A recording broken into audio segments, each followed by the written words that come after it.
Est-ce que c'est de notre faute en tant que consommateur qu'on a perdu la moitié des fermes laitières au Québec dans les 20 dernières années? Je veux dire, qu'est-ce qu'on sait de notre plus importante production laitière? Moi, j'ai l'impression que les petites fermes comme nous autres, on est appelés à mourir. Qu'est-ce qui va arriver, Sylvain? Une pièce de théâtre sur l'industrie laitière, ça peut surprendre, mais c'est ce que propose le théâtre La Licorne ces jours-ci. Ça s'appelle Ronde de lait, une œuvre coup de poing de Justin Laramé que j'ai le plaisir d'accueillir aujourd'hui. Bonjour, Justin. Bonjour. Merci beaucoup d'être là. Plaisir. J'étais là à la première montréalaise cette semaine. Une pièce éclairante, fascinante, mais aussi choquante, troublante. C'était quoi le message que vous vouliez envoyer avec cette œuvre-là?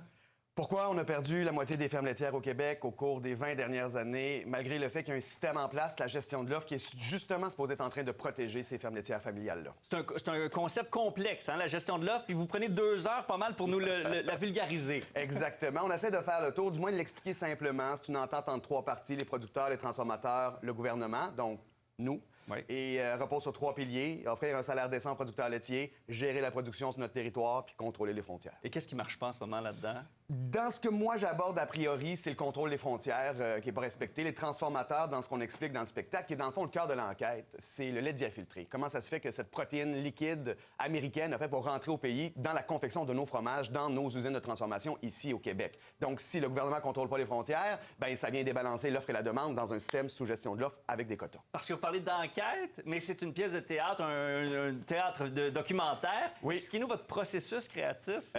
Simplement dit, c'est parce que c'est complexe, puis c'est sur 5 ans. Là. Donc, simplement dit, on m'invite à faire un petit number dans un festival de théâtre avec une scientifique qui, elle, travaille sur la détresse psychologique des producteurs laitiers. Et là, vous êtes lancé dans une quête par la suite. Et de fil en aiguille, de petites œuvres, on a fait une œuvre sonore qui s'est promenée aux portes ouvertes sur la femme à l'UPA, et puis là, pour faire de la sensibilisation au niveau de la détresse psychologique chez les producteurs laitiers. Et là, on rencontre des producteurs laitiers, et là, Ginette me dit « Hey, il y a une manif dans le stationnement de l'UPA, ça c'est le 23 mai 2018. Les producteurs laitiers ont 64,8 cents l'hectolitre, quelque chose comme ça. Le nouvel ALENA va être signé. Supposé que le lait va débarquer du guide alimentaire canadien, sont en tabarouette, va les rencontrer, puis va voir s'il y a peut-être quelque chose à faire avec ça. Et il y avait quelque chose à faire là-dedans avec ça, parce qu'on vous suit dans cette quête-là, la rencontre de personnages, mais des gens réels de l'industrie laitière, des producteurs, des gens de l'industrie, aussi des transformateurs. Exact. Et c'est toute une aventure que vous avez vécue quand même. C'est toute une aventure que je vis toujours. Dans la mesure au-delà des représentations, je continue l'enquête. L'enquête, pour moi, elle continue.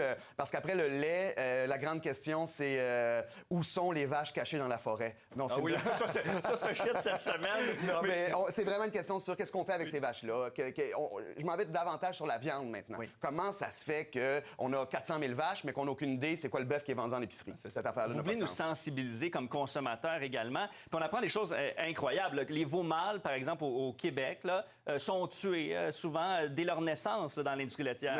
Partout dans le monde, c'est parce qu'au Québec, on est le plus grand producteur de lait au Canada. On fournit 47 environ du lait canadien, donc c'est pour ça que c'est un enjeu principal au Québec, mais c'est pas une pratique qui est propre au Québec. C'est que dans le fond, la vache Holstein, génétiquement, là, elle est faite pour donner du lait. Mais le veau mâle, lui, donc, il est pas fait pour développer des muscles comme le Angus, comme le Sterling, qui sont des bœufs de boucherie. Ce qui veut dire que veaux sont très chers à engraisser, et donc le veau mâle, il a beaucoup de difficultés à trouver sa place dans l'industrie agroalimentaire et dans l'industrie laitière, évidemment. C'est ça. Et vous pointez du doigt aussi les transformateurs laitiers, là, des Parmalat, Saputo, Agropur. Vous dites qu'ils ont une responsabilité aussi dans les problèmes qu'on connaît au Québec. Bien évidemment, dans l'enquête que moi je mène sur le lait diafiltré, essayer de comprendre comment ça se fait que ça s'est rentré au pays pendant toutes ces années-là. C'est de la protéine laitière, donc c'est des ingrédients laitiers qui viennent dans la fabrication de nos fromages, de nos yogourts, de la crème glacée.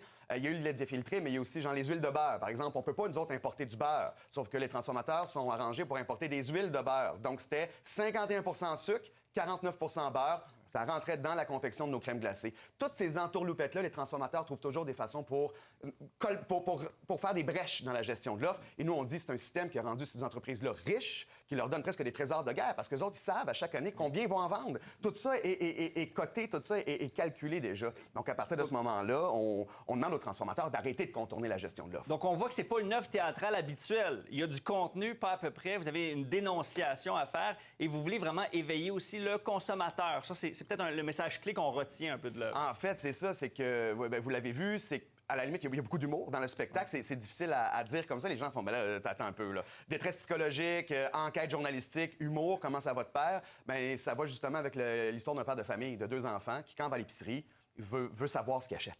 Il veut comprendre comment il fait pour faire sa part. Puis en même temps, tout ce monde-là dit, bien, toute la responsabilité revient au consommateur. Puis moi, à la fin de la pièce, je fais, mais ça peut pas tout me revenir. Il y a des instances gouvernementales en place, il y a des transformateurs, il y a la Commission canadienne du lait, il y a la Régie des marchés agricoles. Une pièce très forte, avec des messages très importants. C'est important de voir votre pièce comme consommateur. Justin Laramé, elle va être à Montréal ces jours-ci. Elle sera partout au Québec dans les prochains mois. Rhumdelait.com. Merci beaucoup d'avoir été là. Merci.